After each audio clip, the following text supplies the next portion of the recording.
일장 예상치 못한 만남. 아이고, 이 계단이 왜 이렇게 가파르지? 박정수가 계단을 오르며 중얼거렸다. 70대 중반의 나이에도 꼿꼿한 자세를 유지하려 애쓰지만 오늘따라 다리에 힘이 없어 계단 오르기가 유독 힘겹게 느껴졌다. 치매 초기 진단을 받은 지 벌써 6개월. 아직은 일상생활에 큰 지장은 없지만 가끔씩 깜빡하는 일들이 늘어가고 있었다. 현관문을 열자마자 박정수는 깜짝 놀랐다. 대문 앞에 정갈하게 놓여진 반찬통들이 눈에 들어왔다. 또야? 진짜 끈질기긴. 박정수는 한숨을 내쉬며 반찬통들을 집어들었다. 마광숙이 매주 2번씩 갖다 놓는 밑반찬들이었다. 김치, 나물, 조림, 정성스럽게 만든 음식들의 냄새가 코끝을 자극했다. 집 안으로 들어가 반찬통을 식탁에 놓으며 박정수는 복잡한 감정에 휩싸였다. 사실 마광숙이 만든 음식은 정말 맛있었다. 그냥 혼자 있는 시간이 많으니까 이런 정성스러운 음식을 먹을 수 있다는 것은 감사한 일이었다. 파출부도 있지만 이런 따뜻한 음식은 또 다른 의미였다. 하지만 그럴수록 더 화가 났다. 내 사위와 결혼하려고 이런 식으로 접근하는 거 아니야? 박정수는 혼잣말을 하며 냉장고에서 물을 꺼냈다. 치매약을 먹기 위해서였다. 하루에 3번 꼬박꼬박 챙겨 먹어야 하는 약들.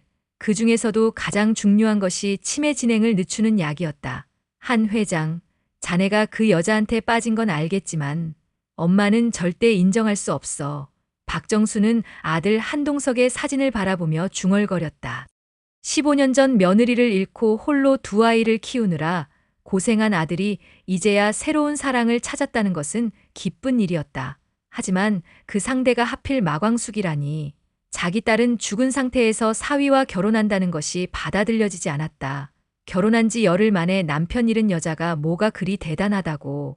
박정수는 마광숙에 대한 편견을 숨기지 않았다. 남편을 일찍 잃은 것은 불행한 일이지만 그렇다고 해서 자신의 사위와 어울리는 상대라고 생각하지는 않았다. 더욱이 술도가를 운영하며 시동생들까지 챙겨야 하는 복잡한 상황에 여자와 결혼한다는 것은 사위에게 너무 큰 짐이 될 것 같았다. 다음 날 아침, 박정수는 평소보다 일찍 일어났다. 오늘은 병원에 가는 날이었다. 정기 검진을 받고 약을 처방받아야 했다. 집을 나서려던 박정수는 현관 앞에서 또다시 마광숙을 마주쳤다. 어머님, 안녕하세요. 마광숙은 밝은 미소를 지으며 인사했다. 손에는 또 다른 반찬통을 들고 있었다.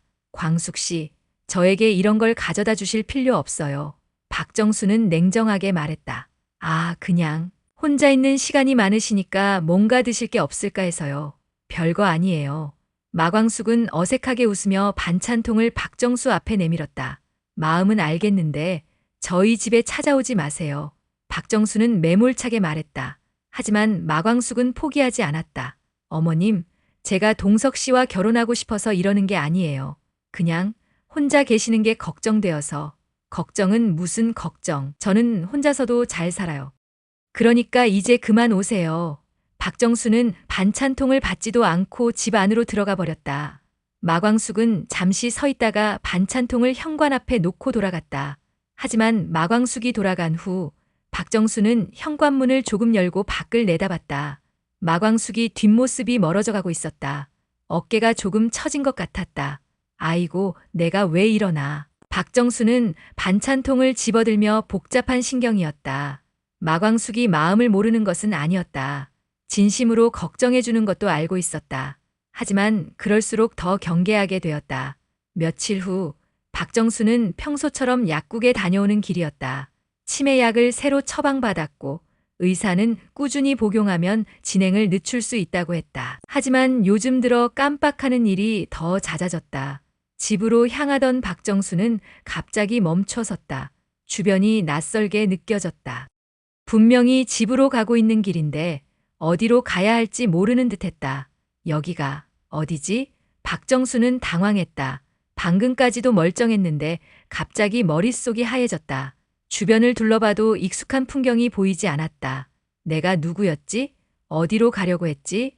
박정수는 점점 더 혼란스러워졌다. 치매 증상이 갑자기 심해진 것이었다. 평소에는 괜찮다가도 이렇게 갑자기 기억이 사라지는 일이 종종 있었다. 박정수는 무작정 걸었다. 어디로 가야 할지 모르지만 일단 걸어야 할 것 같았다. 그러다가 차도로 나가게 되었다. 신호등도 보이지 않고 차들이 빠르게 지나가고 있었다. 아, 저기가 집인가? 박정수는 도로 건너편을 바라보며 중얼거렸다. 그리고는 무작정 도로로 걸어 나갔다. 바로 그때 큰 트럭이 빠른 속도로 달려오고 있었다. 위험해요. 누군가가 소리쳤다. 박정수는 그 소리에 정신을 차렸지만 이미 늦었다. 트럭은 바로 앞까지 다가와 있었다. 바로 그 순간 누군가가 박정수를 밀어냈다. 강한 힘에 박정수는 도로 옆으로 넘어졌고 트럭은 아슬아슬하게 지나갔다. 어머님 괜찮으세요? 박정수를 구해준 사람은 다름 아닌 마광숙이었다. 하지만 마광숙은 박정수를 밀어내는 과정에서 넘어지며 머리를 도로에 부딪혔다. 아이고, 피가. 마광숙이 이마에서 피가 흘러나오고 있었다. 박정수는 그제야 정신이 돌아왔다. 광숙 씨, 광숙 씨, 정신 차리세요. 박정수는 급하게 119에 신고했다. 구급차가 도착할 때까지 박정수는 마광숙이 손을 꼭 잡고 있었다. 왜 날 구해준 거야? 박정수는 울먹이며 중얼거렸다. 병문안 마광숙이 의식을 잃고 병원에 실려간 지 이틀이 지났다. 다행히 큰 부상은 아니었지만 뇌진탕으로 입원 치료를 받아야 했다. 박정수는 복잡한 신경으로 병원 복도를 걸었다. 손에는 과일 바구니를 들고 있었다. 마광숙을 구해준 것에 대한 감사 인사를 하러 온 것이었다. 병실 문을 두드리자 한동석의 목소리가 들렸다. 들어오세요. 박정수가 문을 열고 들어가자 한동석은 깜짝 놀랐다. 어머니, 어떻게? 광숙 씨 문 안을 왔어. 박정수는 어색하게 말했다. 침대에 누워있는 마광숙은 머리에 붕대를 감고 있었지만 의식은 또렷했다. 어머님 오셨군요. 마광숙은 밝게 웃으며 인사했다. 다친 몸임에도 불구하고 여전히 환한 미소를 잃지 않고 있었다. 저를 구해준 건 고맙습니다. 박정수는 과일 바구니를 침대 옆 탁자에 놓으며 말했다.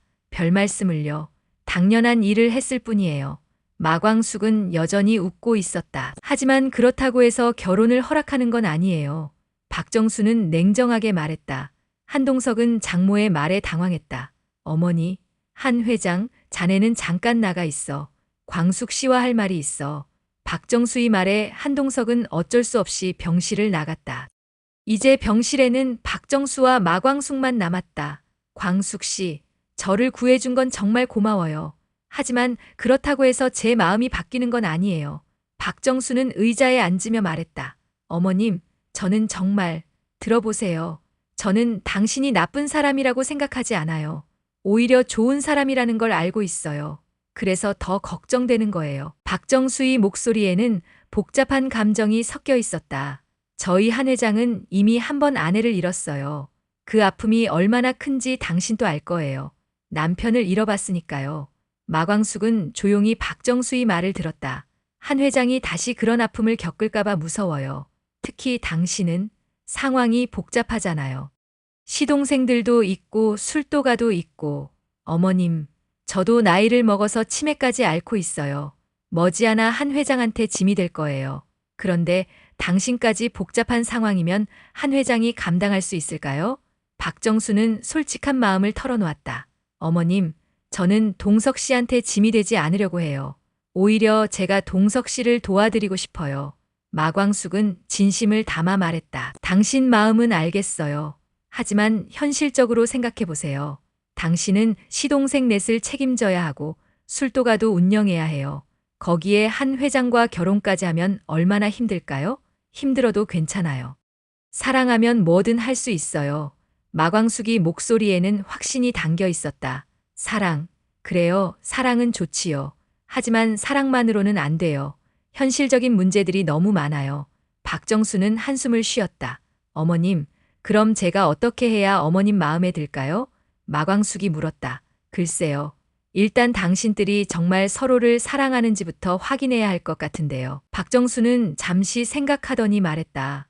사실 저는 한 회장이 당신을 진짜 사랑하는지 의심스러워요. 15년 동안 혼자 살다가 갑자기 누군가를 사랑한다는 게 그냥 외로워서 그런 건 아닐까요? 어머님, 그리고 당신도 마찬가지예요. 남편을 잃고 혼자서 술도가와 시동생들을 책임지느라 힘들었을 거예요. 그런 상황에서 든든한 남자가 나타나니까 의지하고 싶은 마음이 드는 거 아니에요? 박정수의 말은 날카로웠다. 아니에요, 어머님. 저는 정말, 광숙 씨, 제가 당신을 미워해서 이러는 게 아니에요. 오히려 당신을 아끼기 때문에 하는 말이에요. 박정수는 마광숙이 손을 잡았다. 당신 같은 좋은 사람이 잘못된 선택을 해서 더 힘들어지는 걸 보고 싶지 않아요. 마광숙은 박정수의 진심을 느꼈다. 어머님, 저는 동석 씨를 정말 사랑해요. 그리고 어머님도 진짜 가족이 되고 싶어요. 가족이라. 박정수는 복잡한 표정을 지었다.